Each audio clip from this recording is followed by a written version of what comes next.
এক বর্ণনায় আছে, দাফন শেষে মৃত ব্যক্তির কবরের পাশে কিছু সময় অবস্থান করলে তার নিঃসঙ্গতাভাব দূর হয়।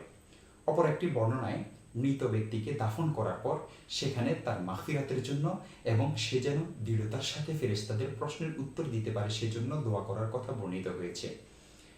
বর্ণনা দুইটি হচ্ছে, এক, আব্দুর রহমান ইবনে সুমাসা আল মাহরি রহমতুল্লাহি আলাইহি বলেন, আমর ইবনে আস রাদিয়াল্লাহু তাআলা আনহু যখন মুমূর্ষু অবস্থায় ছিলেন তখন আমরা তার কাছে উপস্থিত ছিলাম।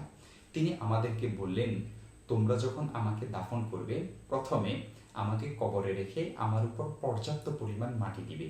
এরপর একটি ওঁট জবাই করে তার গোশত বন্টন করতে যে পরিমাণ সময় লাগে ততটুকু সময় আমার কবরের পাশে অবস্থান করবে, যেন এর দ্বারা আমার নিঃসঙ্গতার ভীতি দূর হয়ে যায় এবং আমি আমার রবের প্রেরিত দূতকে বুঝে শুনে জবাব দিতে পারি। দেখতে পারেন সহিহ মুসলিম ১ নং খণ্ড ৭৬ নং পৃষ্ঠা, হাদিস নং ১২১, মুসনাদে আহমদ ৪ নং খণ্ড ১৯৯ নং পৃষ্ঠা।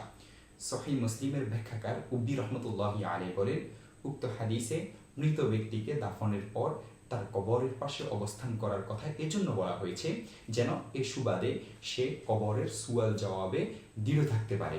দেখতে পারেন শরহুল উব্বি ১ নং খণ্ড ৩৮৬ নং পৃষ্ঠা।